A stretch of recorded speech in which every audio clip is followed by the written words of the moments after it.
Pierre Jacquet, you have the floor. Thank you very much. Can I ask for the remote control box? Yeah. Thank you very much.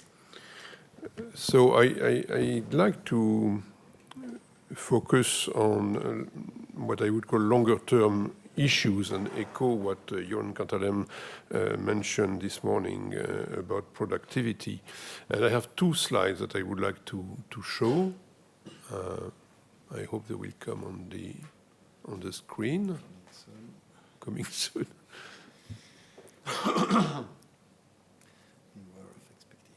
Can you load the PowerPoint, please? Yeah, thank you. Okay, so my first slide is about the trend in productivity, in total factor productivity growth. And I have represented on this graph the Euro area, which is a red curve, the United States, the blue curve, and developing countries, the green curves.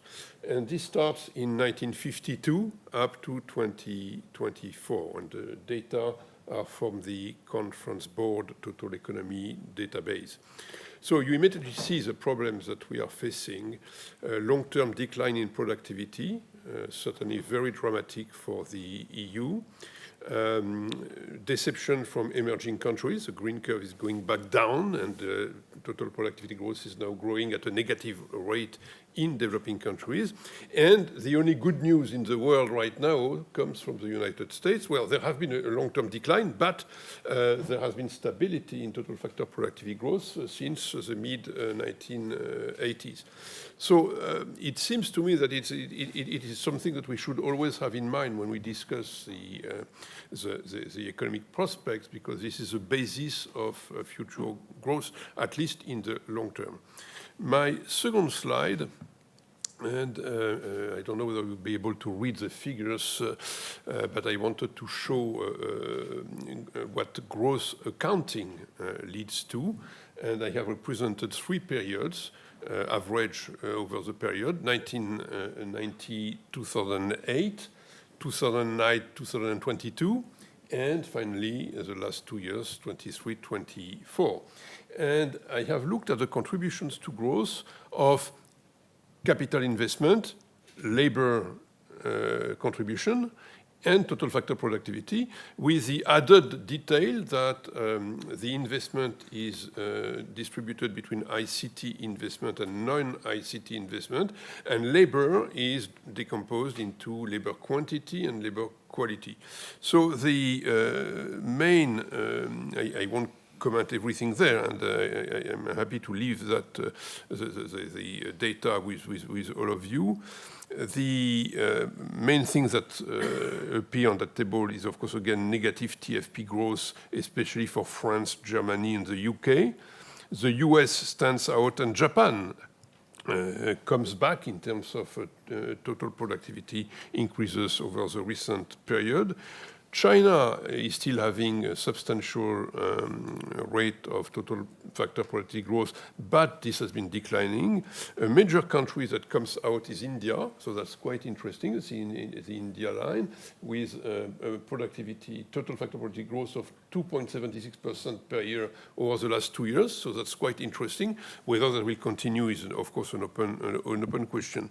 So how do we deal with this? In countries, especially in Europe, in which we have aging plus debates about retirement, so the contribution of labor will be reduced to labor quality, but we cannot go on increasing labor quality like this every year.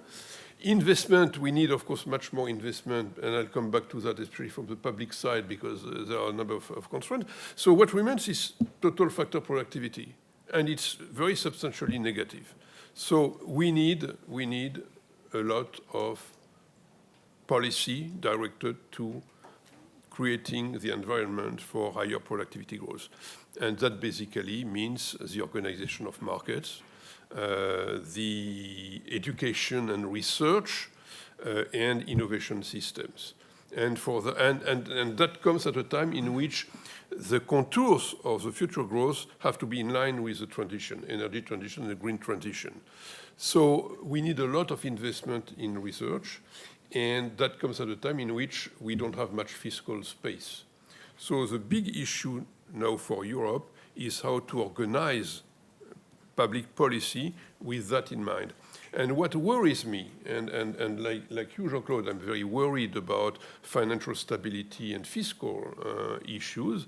At the same time, I think that portraying the fiscal problem in Europe only by looking at the debt ratio and the public deficit is wrong.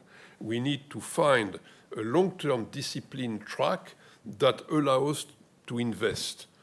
And that is something that is not in the current debate. So I put it on the table, and I'm not arguing for relaxing fiscal policy. I'm arguing for the quality of public spending, and for me that includes today a very substantial effort in public investment. So I'm going back to the Draghi report, which I think made that recommendation, and I hope we can heed that recommendation in Europe. The current debate doesn't make much room for that, and that is my major worry today. And I will stop there. Thank you. Thank you very much, Pierre. We will certainly have a discussion on what should be done. The paradox of the European is that they have a saving surplus, current account permanently, I'm speaking of Europe as a whole, permanently positive, much more positive than in the US, which is negative. And so we should be able, indeed, to utilize in appropriate investment our surplus of savings, which we do not do. So we have to reflect both on perhaps optimizing our public spendings, but also optimizing our private spendings, which is very, very abnormal. But thank you very much indeed, Pierre. So